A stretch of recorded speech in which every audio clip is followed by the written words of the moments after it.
Assalamualaikum warahmatullahi wabarakatuh. Alhamdulillahirrahmanirrahim. Hamdan syakirin, hamdan na'imin, hamdan yuafi ni'ama yukafi mazidah. Ya Rabbana lakal hamdu kama yang bagi li jalali wa adimi sultanik.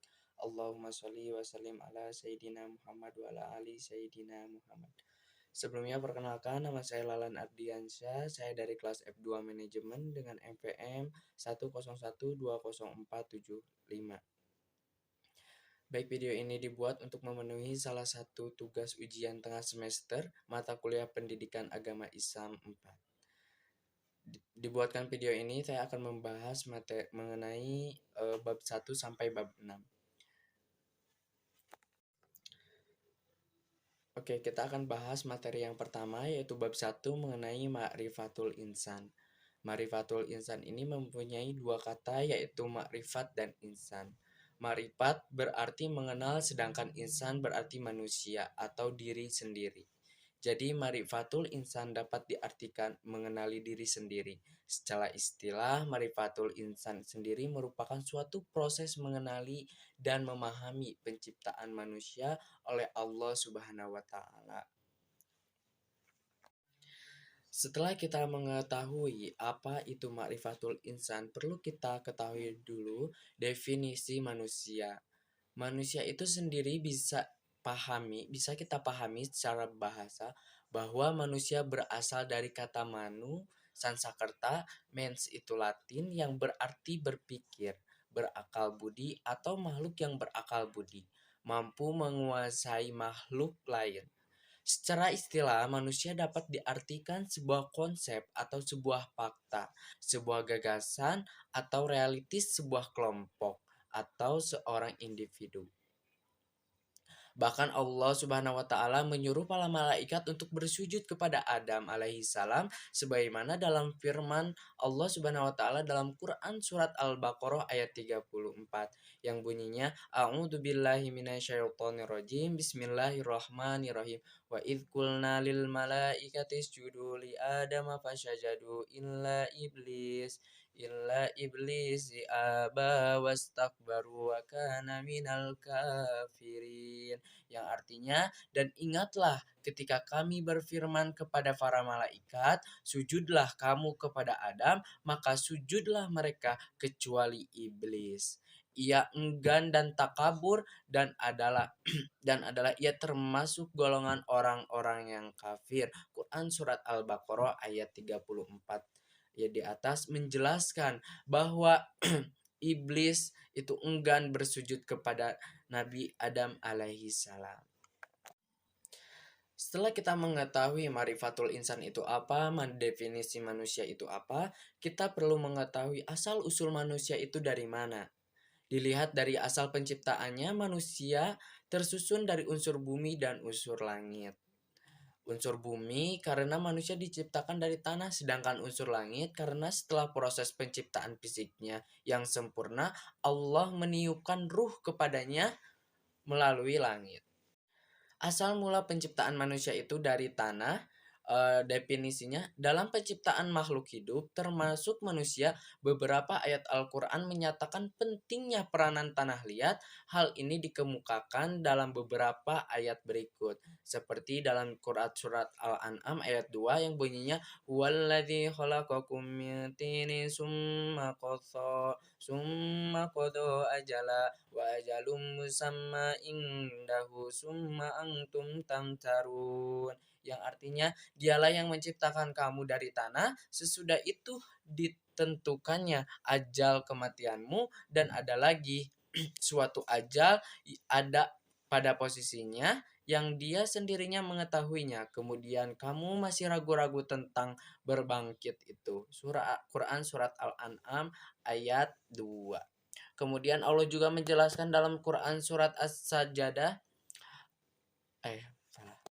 Kemudian Allah Subhanahu wa taala berfirman dalam Quran surat As-Sajdah yang bunyinya allazi ahsanu kulla syai'in khalaqa wa bada akhlaqul insana min tin, yang artinya yang membuat segala sesuatu yang dia ciptakan sebaik-baiknya dan ia memulai penciptaan manusia dari tanah. Quran surat As-Sajdah ayat 7. Sudah jelas dalam Quran kita dijelaskan bahwa asal-usul manusia ini terbuat dari tanah. Sudah jelasnya dari mana? Dari ayat-ayat yang Allah turunkan dari Quran surat As-Sajdah, kemudian Quran surat Al-An'am sudah dijelaskan. Kemudian ada beberapa lagi ada ayat Al-Qur'an yang menjelaskan tentang asal-usulnya manusia itu dari tanah. Seperti yang selanjutnya itu Quran surat Al-Hijj ayat 28 yang artinya dan ingatlah ketika Tuhanmu berfirman kepada para malaikat, sesungguhnya aku akan menciptakan seorang manusia dari tanah liat kering yang berasal dari rumpul hitam yang diberi bentuk. Kemudian setelah asal-usulnya manusia dari tanah, kemudian ada lagi diberikan ruh. Ya, ruh ini merupakan zat yang tidak terlihat, tetapi hakikat ruh itu terasa ekstensinya dalam jiwa manusia. Fungsi utamanya ruh untuk merasakan dan meyakini, menghendaki dan memutuskan. Rasulullah Shallallahu Alaihi Wasallam mengatakan, bahwa di dalam jasad ada segumpal daging. Bila daging itu baik, maka baiklah seluruh jasadnya. Namun bila daging itu rusak, maka rusaklah seluruh jasadnya. Segumpal daging itu adalah hati manusia. Dalam hal ini, konteks pembahasan hati bukanlah hati secara fisik, walaupun Hefar juga sangat menentukan kesehatan tubuh. Setelah kita tahu asal-usul manusia itu dari tanah, kemudian diciptakannya ruh. Nah, ada unsur-unsur manusia apa saja? Yang pertama itu ada hati, kolbu, hati ataupun kolbu. Kolbu pada dasarnya memiliki makna ganda. Ada makna secara syariah dan hakikiyah. Secara syariahnya, kolbu diartikan sebagai segumpal daging yang mana baik buruknya akan memberi dampak besar terhadap jasad seseorang. Sebagaimana Rasulullah Shallallahu Alaihi Wasallam bersabda, ingatlah bahwa di dalam jasad itu ada segumpal daging. Jika ia baik, maka baik pula seluruh jasadnya. Jika ia rusak, maka rusaklah seluruh jasadnya. Ketahuilah bahwa ia adalah hati. Hadis riwayat Bukhari nomor 52 dan Muslim nomor 1599. Kemudian unsur selanjutnya yaitu ada akal. Di dalam ruh manusia bersemayam pula akal, al-aqlu. Disebutkan pula bahwa tempat al-aqlu ini adalah di dalam kolbu sebagaimana al-ajmu. Hal ini berdasarkan firman Allah Subhanahu wa taala yang bunyinya afalam yasiru fi ardi fatakuna lahum qulubun yaqiluna biha aw adanun yasma'una biha fa inha la ta'mal absar walakin ta'mal qulubul fi sudur, yang artinya maka apakah mereka tidak berjalan di muka bumi lalu mereka mempunyai hati yang dengan itu mereka dapat berakal dengannya. Quran surat Al-Hajj ayat 64. Kemudian ada unsur selanjutnya yaitu ada jasad. Ada kan tadi yang pertama ada hati, kemudian ada akal, yang ketiga ini ada jasad. Jasad sangat mudah dikenali karena ia dapat kita lihat dan kita raba. Karena ini tidak ada perbedaan tentang hakikat jasad ini. Yang terpenting bagi manusia adalah menggunakannya sebagaimana pelaksanaan sebagai apa yang telah ditakdirkan oleh hati dan direncanakan oleh akal. Tentunya jasad ini sangat berhubungan erat antara hati dan akal. Apa yang kita perbuat itu perlu kita pikirkan dan perlu kita rencanakan. Direncanakan dan dipikirkan ini melalui hati dan pikiran. Sebagaimana Allah Subhanahu wa taala berfirman dalam Quran surat At-Taubah ayat 501 yang artinya dan katakanlah bekerjalah kamu maka Allah dan Rasulnya serta orang-orang mukmin akan melihat pekerjaanmu itu dan kamu akan dikembalikan kepada Allah yang mengetahui yang akan gaib dan yang nyata. Quran surat At-Taubah. Baik, kita lanjutkan materi selanjutnya yaitu hakikatul insan. Setelah kita mengenali jati diri manusia, kita perlu ketahui juga hakikatnya manusia itu seperti apa. Hakikat manusia yang pertama itu adalah al-fitrah, berada di atas fitrah. Menurut Kamus Besar Bahasa Indonesia, fitrah adalah sifat asal, kesucian, bakat, dan pembawaan manusia. Kemudian Allah Subhanahu wa taala berfirman dalam Quran surat Ar-Rum ayat 30 yang bunyinya fa'akim wajhaka lid-dini hanifa fitratullahul lati fataran nasi 'alaiha la tabdila li khalqillah dzalika ad-dinul qayyim walakin aksarun nasi la ya'lamun, yang artinya maka hadapkanlah wajahmu dengan lurus kepada agama Islam sesuai fitrah Allah, disebabkan Dia telah menciptakan manusia menurut fitrah itu. Tidak ada perubahan pada ciptaan Allah. Quran surat Ar-Rum ayat 30. Kemudian manusia diciptakan oleh Allah itu dalam keadaan lemah. Nah, ini hakikat manusia yang kedua. Kelemahannya terutama dalam menghadapi godaan hawa nafsunya. Kadangkala mereka mengalami lemah iman dan lemah kesabaran.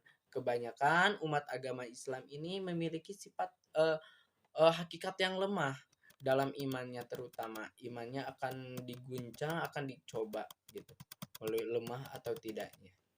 Kenapa? Karena Allah Subhanahu wa taala berfirman dalam Quran surat An-Nisa ayat 28 yang artinya Allah hendak memberikan keringanan kepadamu karena manusia diciptakan bersifat lemah. Kita tidak bisa pungkiri bahwa manusia ini bersifat lemah. Lemahnya dalam hal apa? Lemah iman, lemah kesehatan itu tergantung manusia sendiri, cara membawa mereka bisa enggak dengan tidak melawan sifat lemah itu sendiri. Kemudian hakikatul manusia yang ketiga ini ada bodoh, ya. Manusia juga diciptakan oleh Allah Subhanahu wa taala dalam keadaan jahil atau bodoh.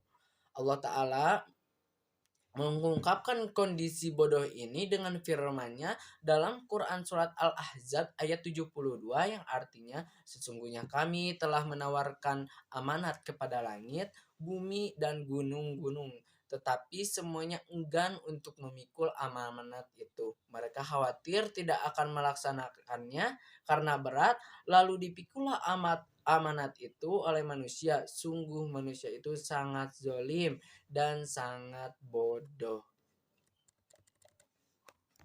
Jadi hakikatul manusia itu ada beberapa yang tadi sudah dijelaskan. Kesimpulannya, kita tidak menutup kemungkinan bahwa manusia ini bisa menguatkan imannya, menjaga imannya tergantung pada keberanian kita, kekuatan iman kita terhadap Allah Subhanahu wa taala. Maka sering-seringlah kita beribadah kepada Allah Subhanahu wa taala agar sifat-sifat bodoh, sifat-sifat lemah itu tidak ada pada diri kita semua. Kemudian kita lanjutkan ke materi yang selanjutnya, yaitu adalah taqatul insan, potensi manusia. Setelah kita mengetahui jati diri manusia, asal usul manusia, kemudian ada hakikatnya. Nah, ini ada potensinya. Potensinya apa sih manusia itu?